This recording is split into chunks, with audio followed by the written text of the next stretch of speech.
All right, guys, welcome back. It is time for my week 3. We're going to call this week 3/week 4 because I'm a little overdue. Update on the 770G insulin pump and Guardian Link 3 transmitter.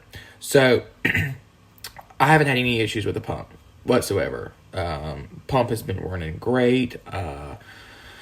I don't really know much to say. I've been tweaking adjustments personally. I'm comfortable with it. My doctor is comfortable with me doing that. So I've just been tweaking some settings on the pump, trying to maximize my time in range.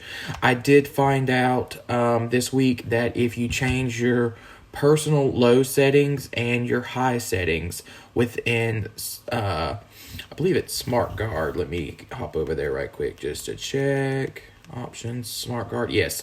Under the auto mode settings, you see high low setup. If you change your high and your low setups on the 770G, the yellow and the red lines on your Minimed Connect app will also move. So, for example, if the yellow line is the high alert, if that's previously at 200 and you want to drop your personal down to 180, which is what the Medtronic green area for time and range is, you can change that in the pump and it will lower that yellow line down. Same thing goes for the red line for your low levels. The green shaded area for time and range cannot be changed though, sadly. I've been noticing some posts between the two apps, the Minimed Connect for the user and the CareLink Connect for the caregiver, or the CareLink Caregiver app. I'm not 100% sure of the verbiage. The caregiver app seems to give a little bit more information than the actual user app does. For example, I have seen some screenshots on the caregiver app. You get pink lines showing the length of the line shows a higher auto bolus for auto mode, and in the user app we're only getting the little pink circles like it does on the pump, and you cannot tap the circles if you zoom all the way in to see how much those micro boluses were, which is kind of upsetting. I wish that Medtronic would also, since it is easier to navigate the previous 24-hour graph on your mobile device, for us to be able to get a little bit more information about auto mode out of that. Maybe like the amount of microboluses totaled up within the past hour or past couple hours, or your moving average, just like some information about your insulin delivery in auto mode. Besides the 24-hour summary, I'm not sure of how to get that information out of the pump or the mobile device. So that would be nice to kind of know and compare what auto mode is giving you versus what your manual mode is set up for. Because if your manual mode isn't quite tuned in, auto mode could kind of help you tune those numbers to be a little bit more accurate, especially during periods where you're not eating and your graph is staying constant.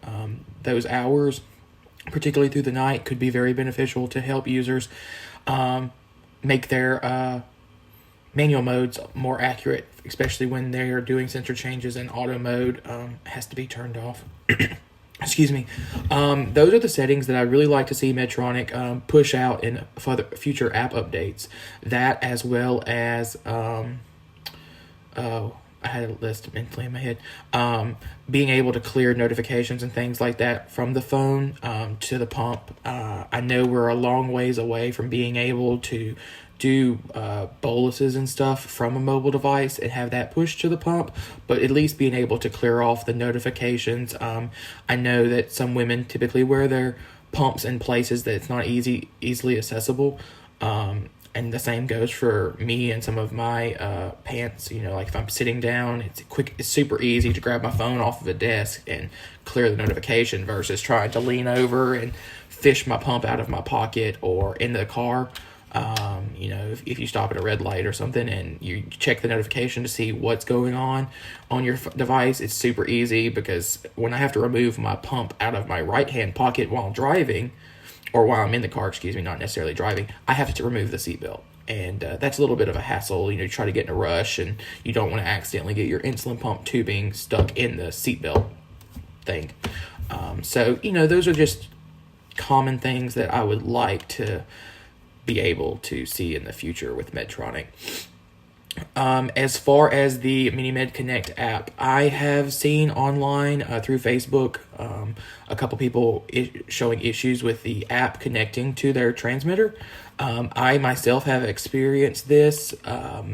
The best way that I know how to resolve it is to, if you have an iPhone, you can swipe up from the bottom and it shows you all of your apps that are running. Just swipe up on the Minimed Connect app to kill it or to permanently close it out, and let it sit out for just a couple minutes. It doesn't take too long. Reopen the app, and as soon as it shows updating on the app, it's reconnected to the transmitter and it's getting the most current information. It'll relog everything for you. As far as the app automatically updating to CareLink, I think that is by far the best feature that Medtronic could have done for users. There's a couple times when I want to see reports, I will force sync. And to do that, you click the little menu item in the top right hand corner and come down, and it talks about sync to CareLink. You can click it, and then it gives you the option to tap that sync to CareLink now, and it'll force sync. And it typically takes about 5 minutes over cellular data. I haven't seen where it takes an extremely long amount of time. And then I'll go into CareLink and review those reports. I am releasing a CareLink video. I hope you guys enjoy that, and kind of talk about the things that I look at when I use CareLink, and how I think that can benefit everybody, especially how it benefited me on my 670G, and how I'm kind of using the same steps to work with the 770G.